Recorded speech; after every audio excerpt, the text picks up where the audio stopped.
Rafa Nascimento, bem-vindo ao Papo com Propriedade, mais um episódio da nossa série. Especificamente hoje a gente vai falar sobre agentes de IPI, escritórios de propriedade intelectual. Obrigado pela presença mais uma vez. Leandro, é sempre um prazer estar aqui conversando sobre propriedade intelectual e batendo esse papo aí, contando um pouco para a turma aí que nos ouve e nos assiste. Rafa, a gente está gravando uma série sobre os agentes da API, especificamente focados no Brasil, mas discutindo um pouco sobre as questões mundiais também. E no primeiro episódio, que a gente foi discutir um pouco sobre NPI, você mesmo comentou, né?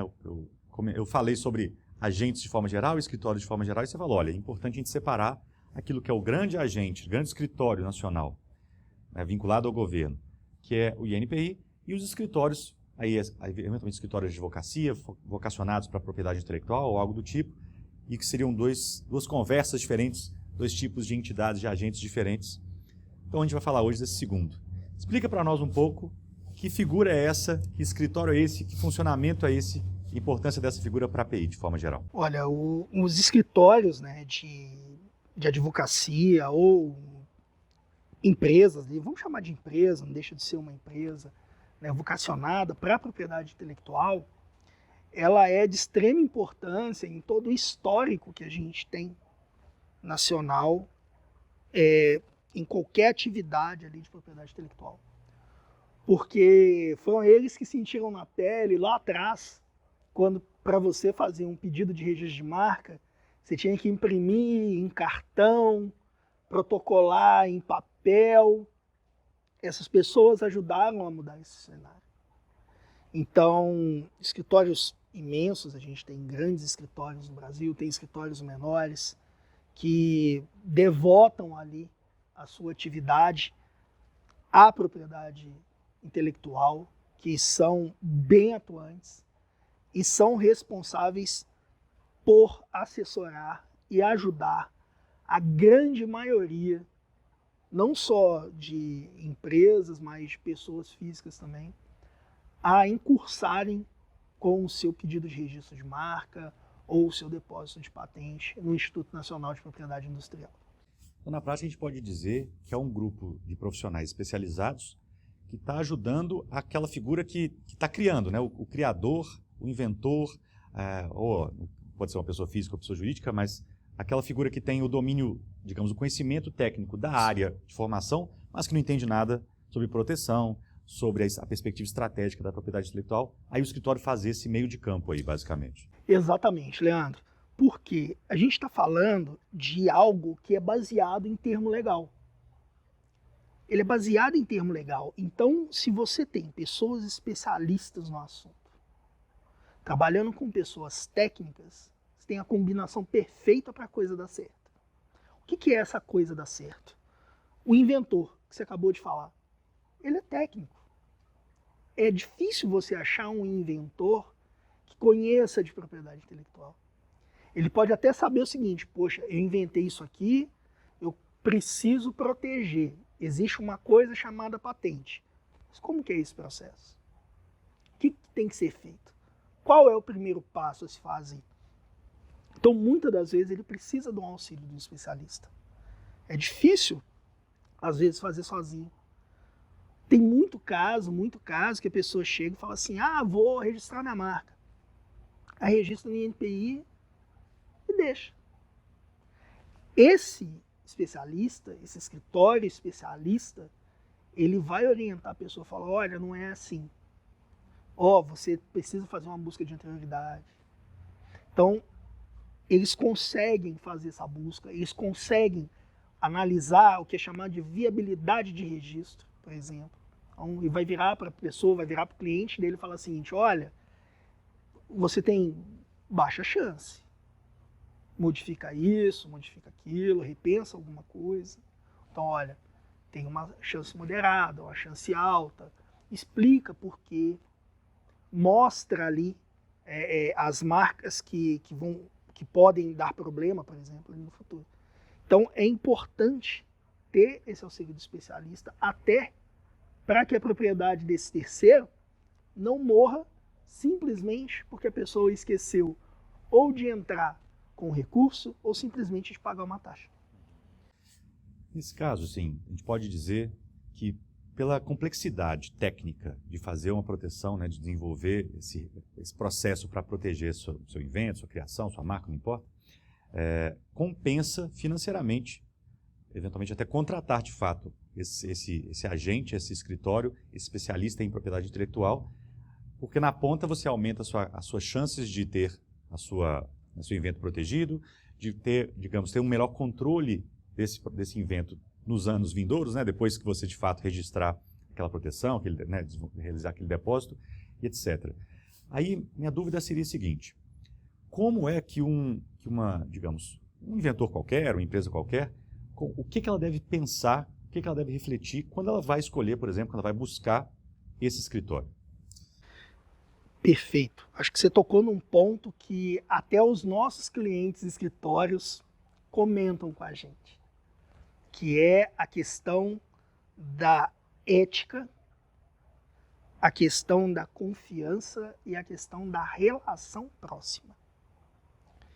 O escritório que é ético, ele não vai ser aquele escritório, eu gosto de chamar de escritório terrorista.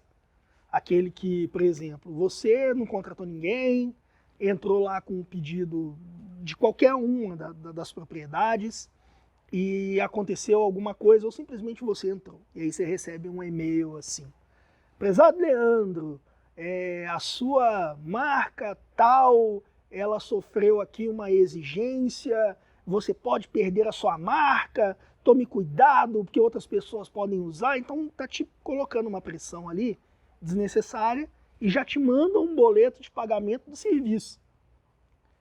Isso é terrorismo. Inclusive, isso pode ser denunciado no site do INPI. O INPI tem um canal específico para esse tipo de denúncia. Então, primeira coisa, qual que é a idoneidade desse escritório? Qual a ética? Como que ele trabalha? Ele faz parte desse grupo seleto aí dos terroristas ou ele é um escritório sério? Quais são os profissionais que estão ali? São profissionais especialistas que têm uma expertise, que participam da área de uma certa maneira? Qual é o know-how que carrega? Quais são os trabalhos anteriores? Tem escritório que vai até dar percentual de deferimento de marca ou deferimento de pedido de patente para o cliente. Vai falar, olha, dos X pedidos que a gente entra, 95% são deferidos. Isso mostra que existe ali uma estrutura por trás para que o cliente se sinta seguro em fazer, em contratar esse serviço, né? E que aquilo não vai ser um custo, vai ser um investimento.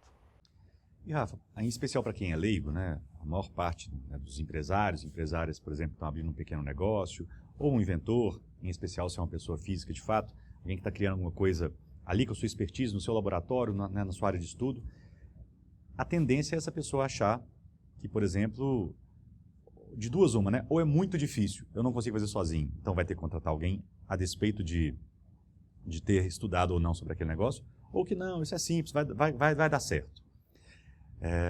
Que tipo de reflexão essa pessoa tem que ter para a tomada de decisão sobre, por exemplo, a contratação de um escritório para apoiar? Ou seja, quais os elementos que ela deve, né, colocar no pacote da sua análise ali, para assim, olha, faz sentido, agora é importante de fato eu ter um apoio de um especialista. Eu acho que essa pessoa ela tem que olhar muito o impacto que ela tem e como ela quer se posicionar, ou o que ela tem em mãos. Tá? Então, vamos dizer aqui algumas situações. O INPI tem série de vídeo, faça o protocolo da sua primeira patente, registre seu primeiro pedido de marca. O INPI, ele focou nesse público geralmente ali, microempresa ou pessoas físicas que às vezes não tem realmente condição de aportar o dinheiro ali no escritório. Só que, se você tem uma boa ideia ali, boa ideia não, um bom invento, você tem um bom invento, ele já está consolidado, você já mostrou que, é isso aqui. Já tem alguma procura, aquele negócio seu, é interessante procurar a ajuda especializada. Uma marca, é uma marca de uma de um salgado que eu vou fazer para fora, só vou atuar aqui no meu bairro. Ok, você arrisca lá, faz. Agora, é uma marca de um salgado que muita gente gosta, que tem uma perspectiva de expandir cidade inteira, região metropolitana, o estado. Investe um pouquinho, que aí você garante que você não vai ter problema, né, a nível nacional. E pensando também agora em termos de tempo. Evidentemente, está mais que claro a importância do escritório, digamos, no processo, na montagem do processo de depósito, de registro, na ótica de você criar uma proteção futura. Mas depois que o escritório foi lá, apoiou o inventor, apoiou a empresa, conseguiu o deferimento, a criação está protegida a partir de agora, seja uma patente, um registro de marca, não importa. A partir dali, o escritório também tem função, tem empréstimo para o seu cliente ou não? Costumo dizer que agora é que a brincadeira começa, né? Então, aí o escritório ele passa a fazer um trabalho de auxiliar estrategicamente esse cliente. É o escritório que vai verificar, por exemplo, se saiu, deferiu, ok. Se alguém está pedindo, por exemplo, a caducidade de uma marca, se alguém está questionando aquela patente depois dela ter sido deferida, e como se defender disso?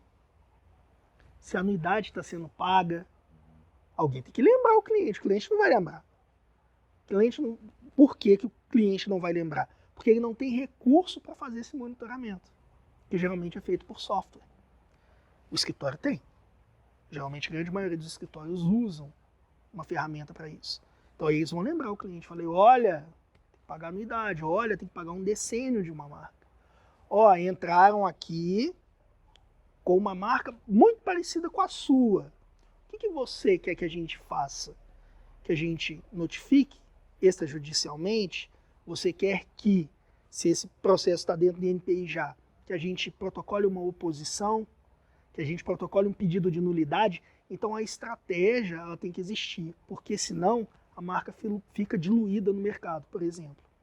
Ou a sua patente cai ali em domínio público, e aí aqueles 20 anos de vigência, os 20 anos de exclusividade, vamos dizer assim, que você tinha, já era. E como é que o iLoop entra nesse pacote aí? O iLoop basicamente é uma solução, a gente tem lá uma série de inteligência abarcada dentro de um software para fazer, de fato, um pouco desse controle, desse acompanhamento, né, dos protocolos, dos processos dentro do INPI.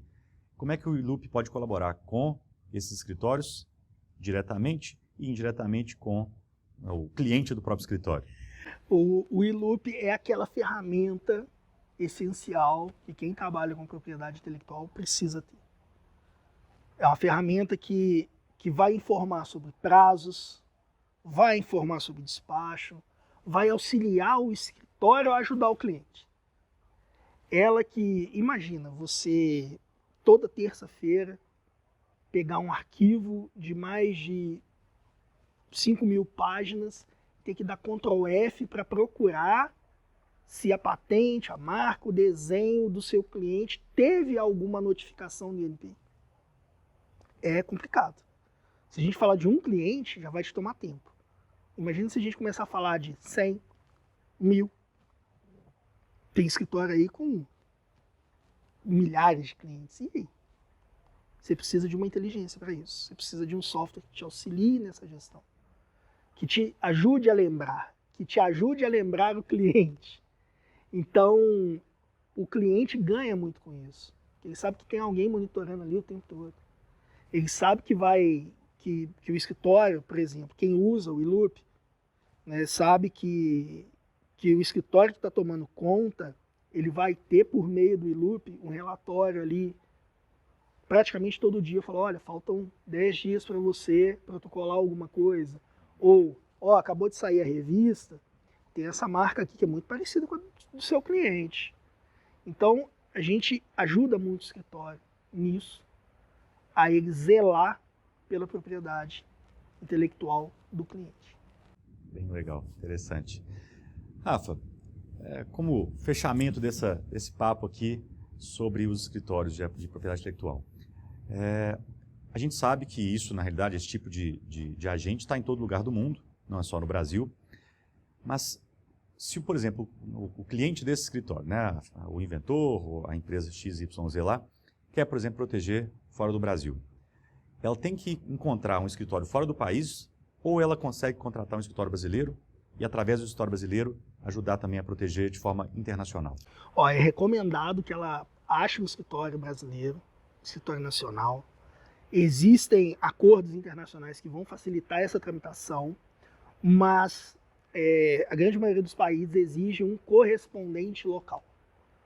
E esses escritórios aqui no Brasil, grande maioria deles, tem essa parceria, já tem esse correspondente local.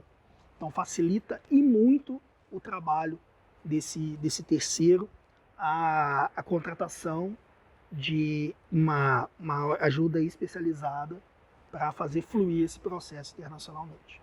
Ou seja, a dica é, contrate um escritório competente no Brasil, que isso vai ajudar você a estar protegido em qualquer lugar do mundo. Exatamente. Muito bem. Rafa, muito obrigado pela presença mais uma vez. Convido todo mundo, né? A gente convida todo mundo a visitar o www.ilup.com.br para conhecer um pouquinho da nossa ferramenta, um pouquinho mais da nossa solução e também ter um tanto de conhecimentos, conteúdos lá para estudar e saber um pouco mais sobre escritórios, sobre outros agentes da PI de forma geral, né? É isso aí, Leandro. Todo mundo convidado, que todo mundo acesse, que todo mundo nos ouça e que todo mundo nos leia. Obrigado. Até a próxima. Eu que agradeço. E lembrando uma coisa, né? Se precisar contratar um software para ajudar nessa gestão, pode contar com o Ilup. Tudo bem.